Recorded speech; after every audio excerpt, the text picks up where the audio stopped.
Court থেকে ঝাঁপি আরো একদিনের সময় নিয়ে নেয় যে নীলুকে নির্দোষ প্রমাণিত করার জন্য। ঝাঁপি বুঝতে পারে সেদিন ওই অনুষ্ঠানে আরো বাড়তি একজন এসেছিল। তার মুখটা দেখা যাচ্ছিল না, কিন্তু তার হাতটা দেখা যাচ্ছিল। সেটা জজ সাহেবকে বললেই জজ সাহেব বিশ্বাস করে ঝাঁপিকে একদিনের সময় বাড়িয়ে দেয় আর ভয় পেয়ে যায় রনিত। হ্যাঁ বন্ধুরা, এমনটাই দেখা যাবে। বিস্তারিত জানতে ভিডিওটিকে লাইক দিয়ে চ্যানেলটি সাবস্ক্রাইব করে দেখতে থাকুন। তখন চূর্ণীকে জিজ্ঞাসা করা হয় যে যে আসল কালপ্রিট কে? কে আপনি বলুন, আপনার সঙ্গে কে ইমপ্রেশন করতে চেয়েছিল, আপনি নিজের মুখে এসে বলুন। তখনই চূর্ণী বলে, দেখুন দেখুন ধর্মবতার, আমি এখনো মানতে পারছি না যে আমার জামাইবাবু এরকম কিছু করতে পারে। আমি আমার জামাইবাবুকে আমি আমার দাদার চোখে দেখেছি। জামাইবাবু ঠিক আমাকে সেরকমটাই দেখতো, কিন্তু তারপরেও জামাইবাবু যে এরকম একটা কাজ করবে কখনোই ভাবতে পারিনি। আমি কখনোই ভাবতে পারিনি যে জামাইবাবু আমাকে অসম্মান করবে। যে জজ সাহেব, আমি এখনো দোটানায় পড়ে আছি। এটা আপনারাই বিচার করুন যে আমার সঙ্গে কে কি করেছে। এরপরে ঝাঁপি বলে, জজ সাহেব আমি বলছি তো, নীলুদা কিচ্ছু করেনি, নীলুদা কিছু করতে পারে না। তখনই ঝাঁপির মনে পড়ে যায় সেদিনের সেই ভিডিওর কথা। তখনই ঝাঁপি ওখান থেকে চলে আসে, সঙ্গে দীপও চলে আসে। তখনই দেখা যায় যে নীলু মনে মনে বলে, ঝাঁপি তুইও আমার পাশ থেকে সরে গেলি ঝাঁপি। ঝাঁপি, তোর কাছ থেকে এরকমটা আশা করিনি রে, জানিস তো। আমি তোকে বন্ধু ভাবতাম, কিন্তু তুই তুই এই বিপদের দিনে আমার হাতটা ছেড়ে চলে গেলি। ঝাঁপি, আমার আর কাঁসার জীবনটা নষ্ট হয়ে যাবে। ঝাঁপি, তুই একমাত্র আমাদের শক্তি, তুই একমাত্র পারিস আমাকে নির্দোষ প্রমাণিত করতে। ঝাঁপি ঝাঁপি ঝাঁপি, তুই চলে যেতে পারিস না। এরপরে চূর্ণী মনে মনে বলে, ঝাঁপি আমি জানি তোর রাগ হয়েছে, তোর কথাটা পছন্দ হয়নি বলে তুই চলে গেছিস, কিন্তু কি করবো ঝাঁপি। ঝাঁপি আমি কিছু বুঝতে পারছি না, কিন্তু নীলুদা এরকম কাজ কেন করলো সেটা আমার মাথায় এখনো ঢুকছে না। তাহলে কি সত্যি কথা ঝাঁপি বলছে? না, আমি এসব কি ভাবছি, এসব ভাববো না। যে আমার সঙ্গে এটা করেছে তার শাস্তিটা পেতেই হবে, তার শাস্তি পেতেই হবে, যে কোনো মূল্যে তার শাস্তি পেতে হবে। কারণ আমাকে কষ্ট দিয়েছে, আমার সঙ্গে অসভ্যতামি করেছে, তাই তাই তাকে তো শাস্তি অবশ্যই পেতে হবে। এভাবে এভাবে আমি হাত পা গুটিয়ে বসে থাকতে পারবো না। এরপরই দেখা যায় যে তখনই তখনই ঝাঁপি বাড়িতে গিয়ে দীপকে বলে যে, দীপ সেদিনের ভিডিওর কথা তোমার মনে আছে? তখনই দীপ বলে, ঝাঁপি কি বলতে চাইছিস তুই? আমি কিছু বুঝতে পারলাম না তোর কথা।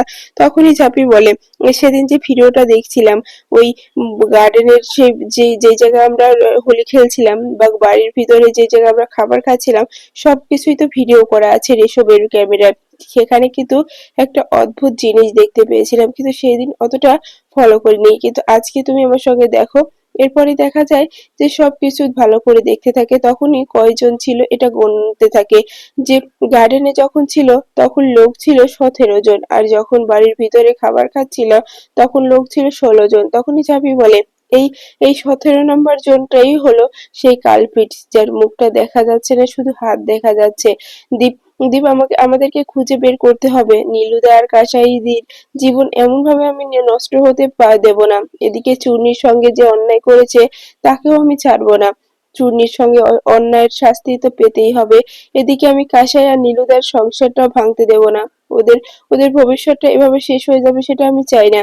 কারণ কারণ নীলুদা এরকম কাজ করতে পারে সেটা আমি বিশ্বাস করি না। তুমি কি করো দীপ? তখন দীপ বলে, হ্যাঁ হ্যাঁ ঝাঁপি, আমিও বুঝতে পারছি না যে নীলু এরকম কাজ করতে পারে। নীলু তো এবারে সবাইকে কত আপন করে নিয়েছিল, আর চূর্ণীকে তো নিজের বোনের মতো, বিথির মতো দেখতো। তাহলে তাহলে কি হয়েছিল সেদিন আমাদের খুঁজে বের করতেই হবে। তখনই ঝাঁপি বলে, হ্যাঁ হ্যাঁ দীপ, আমি যে করে হোক সব সত্যটা বের করবই। আমি কিছুতেই কাসাইদির জীবন নষ্ট হতে দেব না, আর নীলুদার লাইফ শেষ হয়ে যাবে সেটা আমি কিছুতেই মেনে নিতে পারবো না। আমাকে আমাকে শক্ত হতে হবে, আমাকে শক্ত হাতে প্রমাণ খুঁজতে হবে। আমি তো প্রমাণ খুঁজে বের করবই। আমি এভাবে হাত পা গুটিয়ে বসে থাকতে পারবো না। কারণ আমার কাসাইদির স্বপ্ন ভেঙে যাচ্ছে, চূর্ণীর সঙ্গে অন্যায় হয়েছে, নীলুদার জীবন লাইফ সব শেষ হয়ে যাচ্ছে। দু পরিবারের আরো ঝামেলাটা বেড়ে যাচ্ছে, সেটা আমি বেঁচে থাকতে তো আমি কিছুতেই হতে দেব না। এটা কেউ ইচ্ছা করে করেছে দু পরিবারের মধ্যে দূরত্ব বাড়ানোর জন্য, কিন্তু আমি বেঁচে থাকতে তো সেটা হবে না। কিছুতেই আমি সেটা হতে দেব না। আমি সবকিছু ঠিক করে দেবই।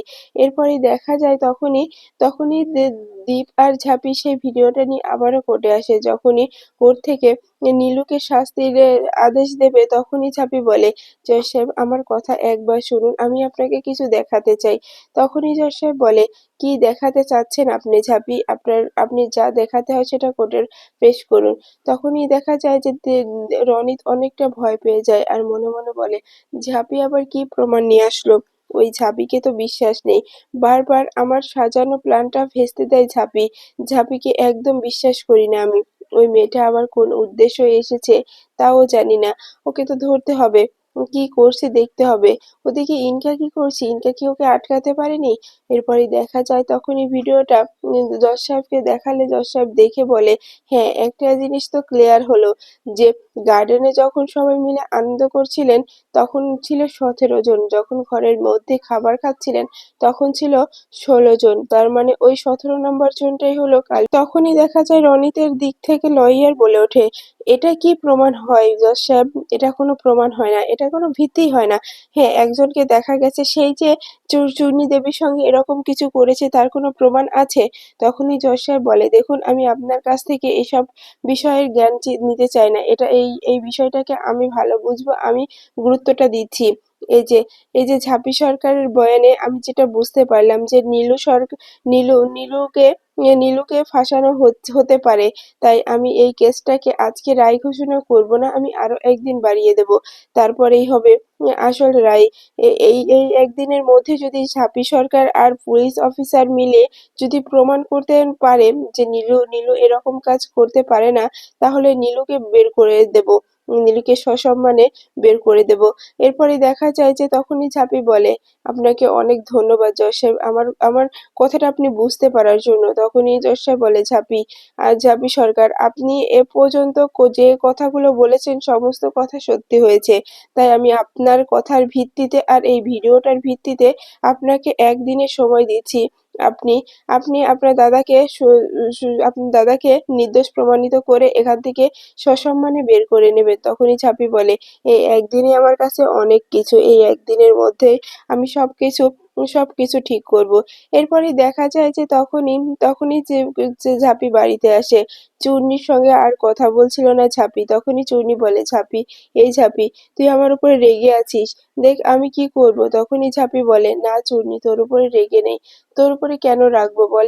তুই তোর দিক থেকে যা করার তুই করেছিস, কিন্তু আমাদের দিক থেকে যা করার আমি করছি। কিন্তু আমি তোকে বলছি চুনি, নীলুদা এরকম কাজ কখনোই করতে পারে না। যখন সেটা বিশ্বাস হয়ে যাবে, প্রমাণ হয়ে যাবে, তুই তখন নীলুদার সামনে গিয়ে দাঁড়াতে পারবি তো চূর্ণি?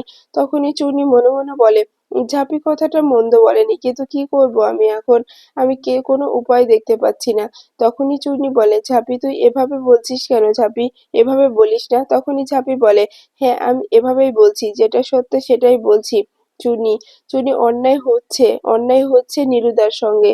এই অন্যায়টা বেশি দিন আমি হতে দেব না। এরপরে উজ্জয়িনী তার টিমকে নিয়ে হাজির হয় আর তখন উজ্জয়িনী বলে, ঝাঁপি আপনি আমাকে আসতে বলেছিলেন আমার টিমকে নিয়ে, তাই আমি এসেছি ঝাঁপি। তখনই ঝাঁপি বলে, হ্যাঁ আপনাকে তো আপনার টিমকে নিয়ে আমি আসতে বলেছিলাম।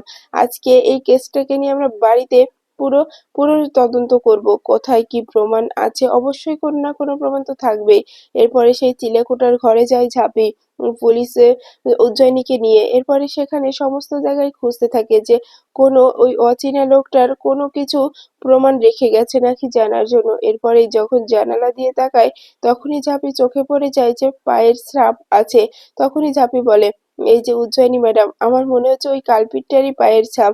এটা আপনি আপনি আপনি দেখুন, এটা দেখলেই হয়তো প্রমাণ হয়ে যাবে যে কে আসল দোষী। তখনই দেখা যায় যে সে পায়ের ছাপটা পরীক্ষা করতে ল্যাবে পাঠায় আর সেখান থেকে পরীক্ষার রিপোর্ট এলে সেটা জানা যায় যে ওই যে ব্যক্তি ওখানে গিয়েছিল সেখানকার ওই ব্যক্তির একটা পা একটু ছোট আছে, একটা একটু বড় আছে। তখনই চাপি বুঝতে পারে যায় ওটা হলো নীলাবু।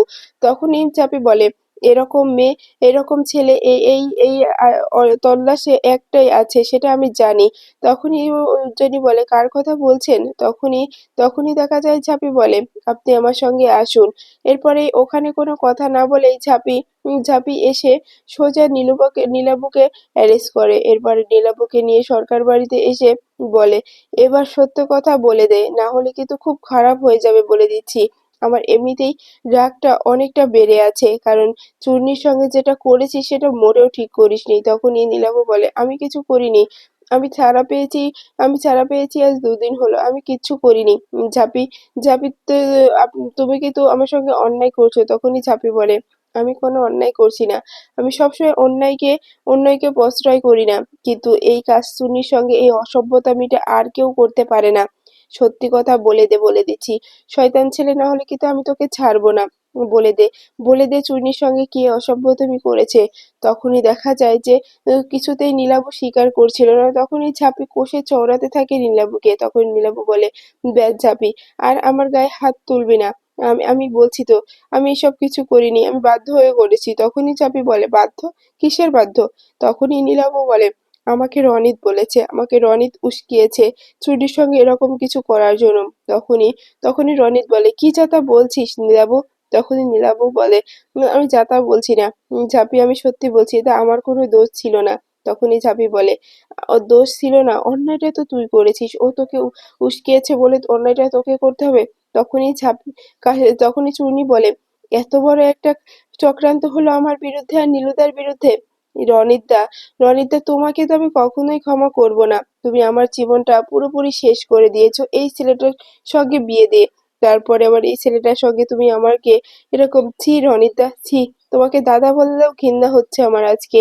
তখনই রনিত বলে, চুনি তুই ভুল করছিস, এই ছেলেটাকে বিশ্বাস করিস না চুনি। তখনই চুনি বলে, বিশ্বাস তোমার মুখ থেকে শুনতে চাই না। আমি আমি কাউকে বিশ্বাস করতে পারছি না, জানো তো। তোমরা আমার সঙ্গে এরকম একটা নোংরা খেলা খেলতে পারো। তখনই রূপনারায়ণ সরকার বলে, রনিত, এগুলো কি রনিত? রনিত, আমি তোর কথা বিশ্বাস করেছিলাম, এই প্রথম তোর বাবা হয়ে পাশে দাঁড়িয়েছিলাম, আর তুই এইরকম চক্রান্ত আমার মেয়ের বিরুদ্ধে করলি। তখনই কল্পনা এসে রনিতকে কষে চড় মেরে বলে, রনিত, রনিত, আমি চেয়েছিলাম যে মায়ের স্নেহ এই বাড়িতে দিয়ে তোমাকে এ বাড়িতে রেখে দেবো, কিন্তু না, তুমি সে যোগ্যতা না। তুমি আমার ছেলে মেয়েদের জীবনটা পুরো শেষ করে দিচ্ছ। তুমি আমার মেয়েকে প্রথমত ওই নীলাবর মতো ওই রকম শয়তান ছেলের সঙ্গে বিয়ে দিয়েছো, তারপরে আমার মেয়েকে বিক্রি করতে চেয়েছো, তারপরে এখন আবার আমার মেয়ের সঙ্গে এই অসভ্যতামি করতে তুমি ওই নীলাবকে সাহায্য করেছো। রনিত, রনি, তোমাকে আর ক্ষমা করতে পারো? তখনই উজ্জয়িনী বলে, সত্যি বলছি যে এই যে রনিত সরকার, আমি আপনার মতো দুপিস কখনো দেখিনি। আপনি নিজের পরিবারের মানুষের জন্য আপনি নিজেই যে যে ক্ষতি করছেন, আমি সত্যি বলছি, আমি আপনার মতো কাউকেই দেখিনি যে পরিবারের এত বড় ক্ষতি করতে পারে। ঝাঁপি সবসময় ঠিক বলে, কিন্তু আমরা ঝাঁপির কথা কখনো বিশ্বাস করিনি যে যে আপনি এরকম কাজের সঙ্গে জড়িয়ে যেতে পারেন, কারণ চূর্ণি তো আপনার বোন ছিল। তখনই ঝাঁপি বলে, আমার শুরুতেই সন্দেহ ছিল রনিদার দিকে, কিন্তু কোনো প্রমাণ ছাড়া কথা বলতে পারছিলাম না। এখন এখন তো প্রমাণ হয়ে গেছে।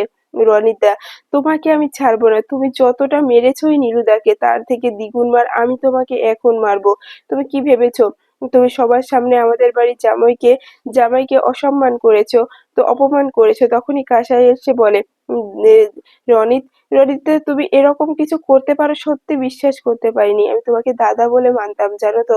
আমি আমার আমার দাদা ভাইয়ের পরে তোমাকে দাদা বলে জানতাম। তুমি দাদা ভাইয়ের বন্ধু ছিলে, তাই সবসময় তোমাকে সেই সম্মানটা দিয়েছিলাম।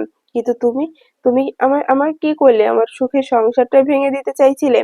তোমার তোমার কি ক্ষতি করেছি আমি যে তুমি আমার সঙ্গে এরকম একটা নোংরা চাল চাললে? বলো, বলো রনিতদা। তখনই রনিত বলে, থাম তো, তোরা আমাকে কখনোই শান্তিতে থাকতে দিসনি। তোরা সবসময় আমাকে ব্ল্যাকমেল করে কথা বলতি, আমাকে এই বাড়ি থেকে বের করে দেওয়ার কথা বলতি, কিন্তু আমি এ বাড়ি থেকে বের হব কেন? আমি তো এ বাড়ির ছেলে, এ বাড়ি থেকে বের হতে পারবো না আমি, আমি এ বাড়িতেই থাকবো। তখনই দেখা যায় যে কাসাই বলে, এ বাড়িতে আর তোর কোনো জায়গা হবে না, শয়তান ছেলে, তুই কি ভেবেছিস এ বাড়িতে থাকবি না? তখনই দামোদর বলে, এই বাড়িতে আর এক মুহূর্ত এই ছেলেটাকে রাখবো না। তার জন্য যদি আমাকে কিছু কিছু স্যাক্রিফাইসও করতে হয় আমি তাও করবো, কিন্তু এই ছেলেকে এই বাড়িতে আমি আর রাখবো না। এই বাড়িতেই খাবে, এই বাড়িতেই থাকবে, আবার এই বাড়ির মেয়ের দিকেই এই ক্ষতি করার চেষ্টা করবে। সেটা তো আমি কিছুতেই মেনে নেব না। আমি দামোদর সরকার, আমি যা বলবো তাই হবে এ বাড়িতে। তখনই রনিত বলে, কখনো না, আমি এ বাড়িতে ফিরে আসবো, আমি আবারও এ বাড়িতে ফিরে আসবো। এ বাড়িতে ফিরে আসতে হবে আমাকে। কি ভেবেছো তোমরা? আমাকে এই বাড়ি থেকে বের করে দিয়ে তোমরা এই বাড়িতে রাজত্ব করবে? সেটা কখনোই হবে না। আমি এ বাড়ির ছেলে। যেভাবে দীপ এই বাড়িতে থাকতে পারে সেভাবে আমিও এই বাড়িতে থাকতে পারি। এ বাড়ির রক্ত বইছে আমার শরীরে। হাজার চেষ্টা করলেও তোমরা আমাকে বের করে দিতে পারবে না। তখনই চূর্ণী বলে, ছি! এই বলে কষে চড় মারে রণিতকে আর বলে, তোমাকে দাদা বলে মানতে এখন ঘেন্না করছে জানো তো? তুমি দাদা নামের কলঙ্ক। তুমি দাদা হওয়ার যোগ্যতাই নেই তোমার মধ্যে। যদি তুমি দাদা হতে চাইতে তাহলে তুমি নিজের বোনের এত বড় ক্ষতি করতে চাইতে না। আসলে তোমাকে দেখে এখন লজ্জা হচ্ছে, করুণা হচ্ছে আমার। আমার চোখের সামনে থেকে চলে যাও রনিতা, আর কখনো আসবে না আমার চোখের সামনে। তোমার জন্য আমি আমি এই জামাইবাবুকেও কতটা অপমান করেছি। জামাইবাবুকে চড় মেরেছি, পুলিশের হাতে তুলে দিতে দুইবার ভাবিনি। পরিবারের সবাই জামাইবাবুকে অনেক কথা শুনিয়েছে। তখনই কাসাই বলে, ব্যাস, অনেক হয়েছে, অনেক হয়েছে চুনি, আর এই মুখে কথা বলিস না। আমরা সবাই বলেছিলাম যে আমার নীলু কিছু করেনি। ঝাঁপিও বারবার বলেছিল নীলু এরকম কিছু করতে পারে না, কিন্তু তোরা কেউ কোনো কথা বিশ্বাস করিসনি। কিন্তু ঝাঁপি এক মিনিটের জন্য বিশ্বাস করেনি যে আমার নীলু এরকম কাজ করতে পারে। তাই ঝাঁপির কাছে আমি কৃতজ্ঞ। ঝাঁপি, তুই না থাকলে আমি নীলুকে আর ফিরে পেতাম না রে। তখনই ঝাঁপি বলে, এভাবে বলো না, এভাবে বলো না কাসাইদি, তোমার জন্য এটুকু তো আমি করতেই পারি। কারণ তুমি আমার দিদি, আমি তোমাকে দিদি বলে ডেকেছি। তাই তোমার জন্য এটুকু করবো না বলো? তখনই কাসাই ঝাঁপিকে জড়িয়ে ধরে কান্নায়